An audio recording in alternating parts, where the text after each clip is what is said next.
मी कधी स्वप्नातही असा विचार केला नव्हता की मला कधी सचिन खेडेकरांचा डान्स बघायला मिळेल.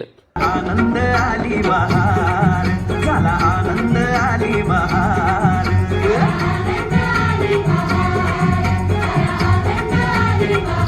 जर तुम्हाला शक्य असेल तर हा चित्रपट तुम्ही एकटे किंवा फॅमिली सोबत न जाता तुमच्या शाळेतल्या, स्पेशली सांगतो, स्पेशली शाळेतल्या मित्रांसोबतच बघा, तर या चित्रपटाची मजा 100% जास्त येणार, हे मात्र नक्की.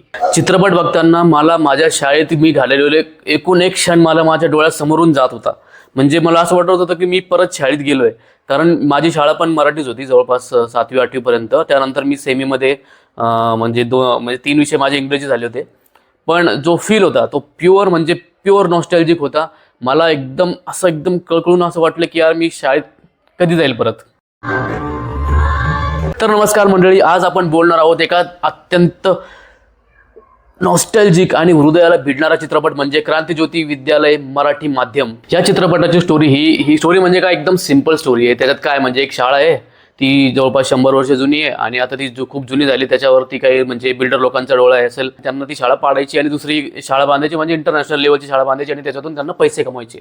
ठीक आहे, एवढीच त्याची स्टोरी आहे. पण स्टोरी याच्यामध्ये ह्या विषयामध्ये इथे ना स्टोरी एवढी महत्त्वाची नाही आहे.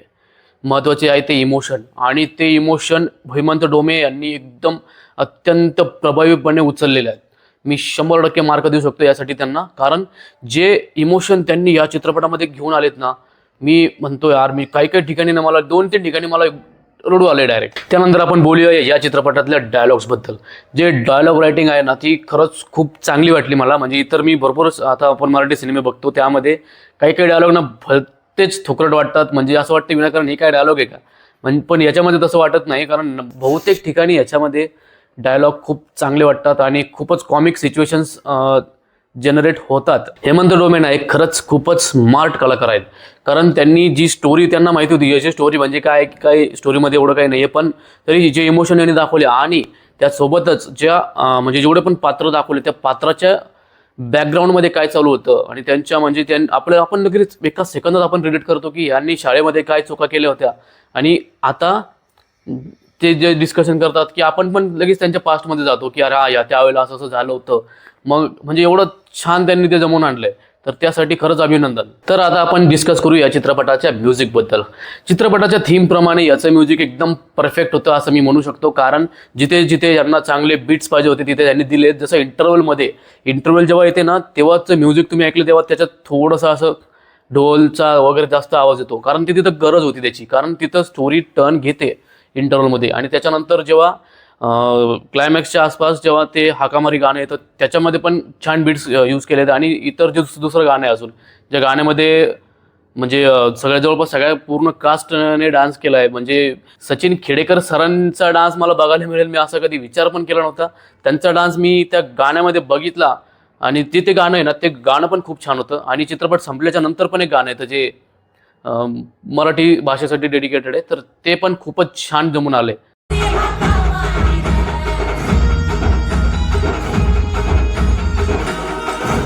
वर्ल्ड लँग्वेज नेसेसरी, राष्ट्रभाषा कंपल्सरी.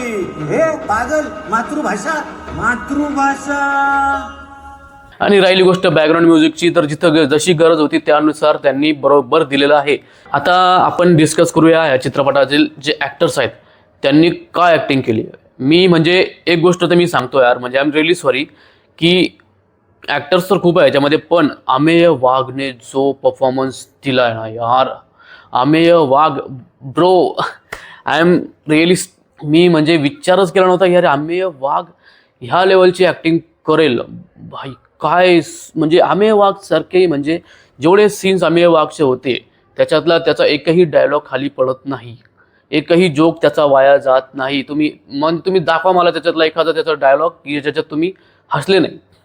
एकही डायलॉग नाही असं की ज्याच्यात पब्लिक हसत नव्हती. पूर्ण थिएटरमध्ये जेव्हा अमेय वाघ समोर येत होता, लोक खळखळून हसत होते.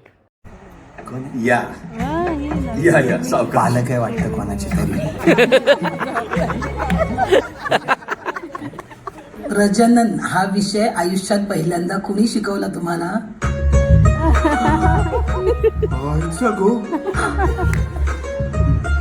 नार्वेकर बाई.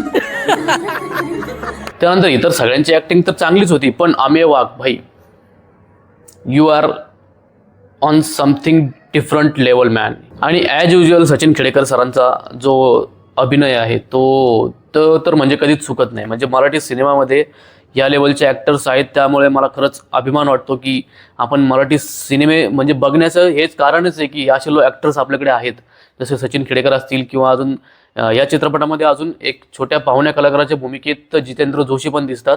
ते तुम्हाला कळतीलच, ते त्यांची एंट्री होईल तेव्हा होईल, पण त्यांचा पण रोल खूपच छान होता. म्हणजे खूपच छान होता, मला तर खूप जास्ती आवडला त्यांचा रोल पण. आणि इतर सर्वांचेच रोल जवळपास चांगलेच होते, म्हणजे असं नाव ठेवण्यासारखं त्याच्यात काहीच नव्हतं. उदय सबनीस यांचा पण एक छोटासा रोल आहे, तिथं मला रडू आलो होतं यार, खरं मी खोटं नाही बोलत. मला तो उदय सबनीस यांचा तो सीन आहे ना, म्हणजे एवढा नॉस्टॅल्जिक होता माझ्यासाठी की मला त्यावेळेला मला काही सुचतच नव्हतं. म्हणजे यार किती ह्या डायरेक्टरने अभ्यास केला याच्यात, म्हणजे उगाच काहीतरी करायचं म्हणून केलेलं नाही आहे. तुम्हाला जेव्हा तुम्ही चित्रपट बघणार ना, तुम्ही स्टोरीचा विचार करू नका यार, खरं सांगतो, आधीच सांगतो, तुम्ही स्टोरीचा विचार करू नका. स्टोरी सिम्पल आहे खूप, ती शाळा पाडणार आहे आणि ती पाडू द्यायची नाही आहे. मग त्यासाठी हे लोक काय करतात, हे सगळे लोक भेटल्याच्या नंतर काय होणार, हे सगळं जी जर्नी दाखवली ना हेमंत डोमे सरांनी, ती खरंच लाजवाब आहे, त्याला खरंच तोड नाही. बाकी टेक्निकल बाजू जर आपण बघितली तर ती पण खूपच छान आहे याच्यामध्ये, खरंच खूपच छान एडिटिंग आहे, खूपच छान काही सीन्स खूपच छान वाटतात याच्यामध्ये. सिनेमॅटोग्राफी पण खूपच छान आहे. अजून स्क्रीन प्ले तर ऑलरेडी मी बोललोच आहे, तर खूपच चांगला वाटला मला. तर या होत्या सगळ्या पॉझिटिव्ह बाजू. आणि या चित्रपटाबद्दल जर निगेटिव्ह बोलायचं झालं तर मला याच्यामध्ये म्हणजे काही ठिकाणी असं वाटलं की स्टोरी आपली काय होती, म्हणजे आपल्याला शाळा पाडण्यापासून वाचवायचं होतं, पण स्टोरी काही ठिकाणी असं वाटतं ही स्टोरी हे इकडे कशाला चालली, आता हे कशाला ट्रिप काढतात, हे या गोष्टी असे वाटतात आपल्याला की हे असं का होतं आहे, की हे सरळ का होत नाही. कारण जेवढे पण हे कॅरेक्टर्स आता दाखवलेत, शाळेचे विद्यार्थी, माझे विद्यार्थी दाखवलेत, असं नाही की हे सगळे एकाच बॅचचे होते, नाही, हे वेगवेगळ्या बॅचेसचे होते.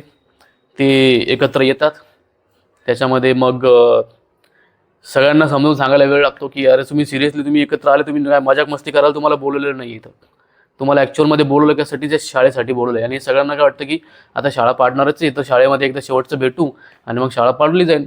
ॲक्च्युअल विषय तो नव्हता. विषय काय होता, शाळा पाडू द्यायची नाही आहे, हे कळण्यासाठी त्यांना इंटरवलपर्यंत वाट बघावी लागते. ॲक्च्युअल स्टोरी ना इंटरवल नंतरच स्टार्ट होते, तोपर्यंत सगळं म्हणजे टाईमपास आहे. पण असं मी म्हणत नाही की टाईमपास आहे, कारण एंटरटेनिंग होता चित्रपट, थ्रूआउट चित्रपट एंटरटेनिंग होता. त्यामुळे मला वाटतं की ही जी निगेटिव्ह बाजू आहे ती एवढी काही प्रभावी नाही आहे, ती पण आपण पॉझिटिव्हमध्येच घेऊ शकतो. तर ठीक आहे, तर ओव्हरऑल माझा एक्सपिरियन्स हा खूपच छान होता. या चित्रपटाला मी देईल 4.5 स्टार्स नक्कीच. तर तुम्ही पण हा चित्रपट नक्की बघा आणि तुम्हाला हा रिव्ह्यू कसा वाटला तुम्ही मला कमेंटमध्ये सांगा.